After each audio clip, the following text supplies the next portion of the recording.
and here is what is happening there. Hey fiddlers, welcome to today's video. Today we're going to be going over some different ways you can use your bow to create a different feel in a particular tune.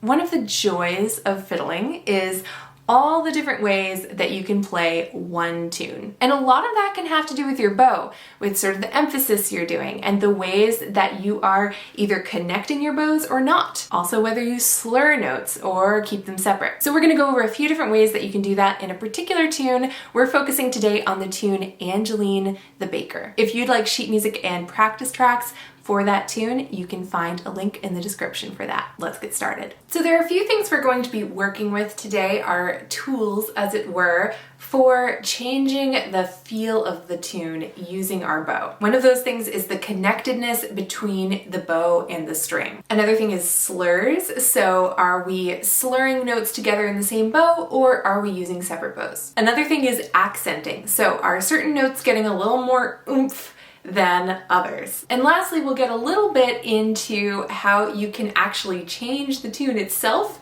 adding more notes to it. So using those tools, here are a few different ways we could make our tune sound. The first thing we're going to try and do is give our tune a bit of a choppy feel.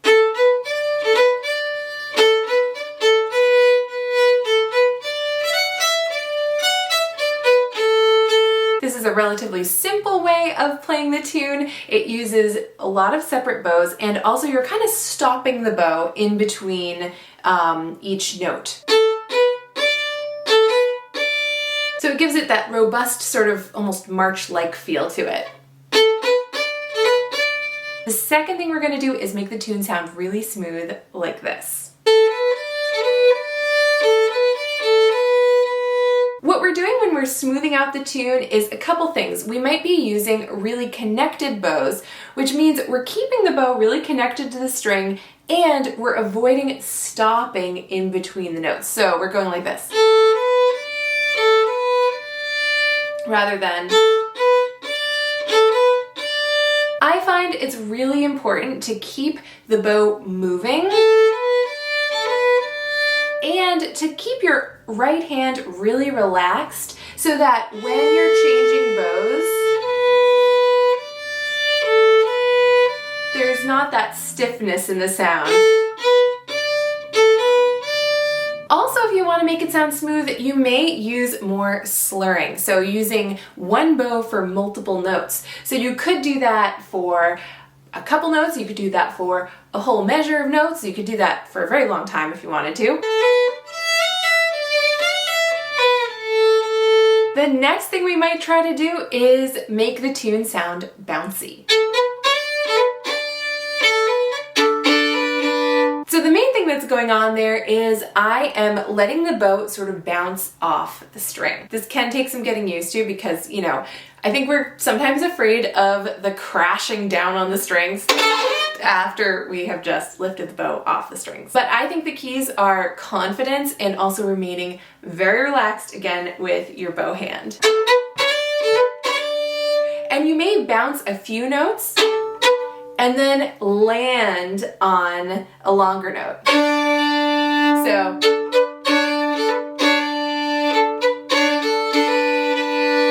the next thing we're gonna try is something that's sort of fun and jaunty, and I use it somewhat excessively at times. And this is emphasizing the offbeat. Here's what this is gonna sound like.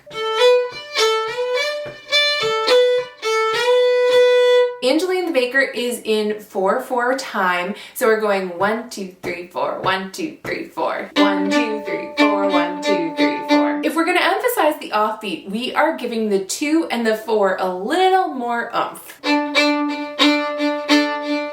You can do that with separate bows. I kind of like to do it with slurs, with 2-note slurs. So what you're doing is you're going 1, 2, 3, 4, 1, 2, 3, 4, 1, 2, 3, 4, 1, 2, 3, 4. bow's moving sort of slowly at the outset, and then a little faster with a little more volume on the second note.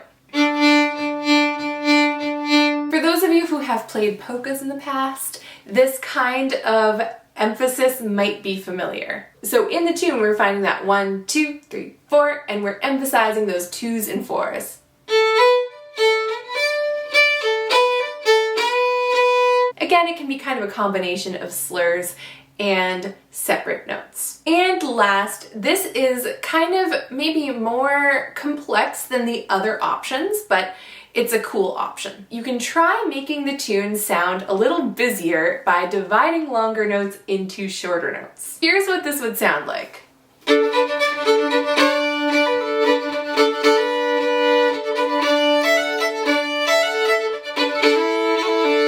You might be able to tell I enjoy that one a lot. So that's pretty cool. And here is what is happening there. Instead of going 1, 2, 3, 4, and 1, 2, 3, 4, we're dividing some of those notes into shorter notes, into eighth notes. So you might do that by taking a quarter note, say the A, and dividing that into just 2 eighth notes like this.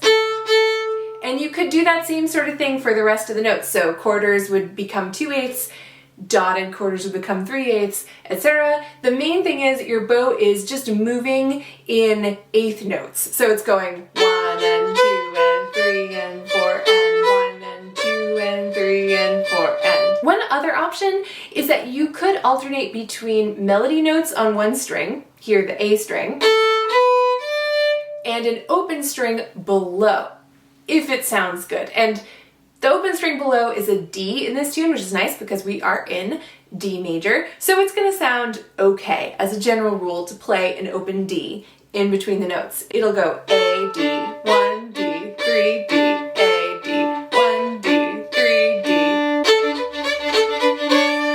or something like that. The long and the short of it is your bow arm is just chugging right along playing eighth notes. Your left hand could almost be doing whatever, just playing the tune the way it normally is, and you're just dividing it into those shorter notes, giving it this sort of exciting, real quality.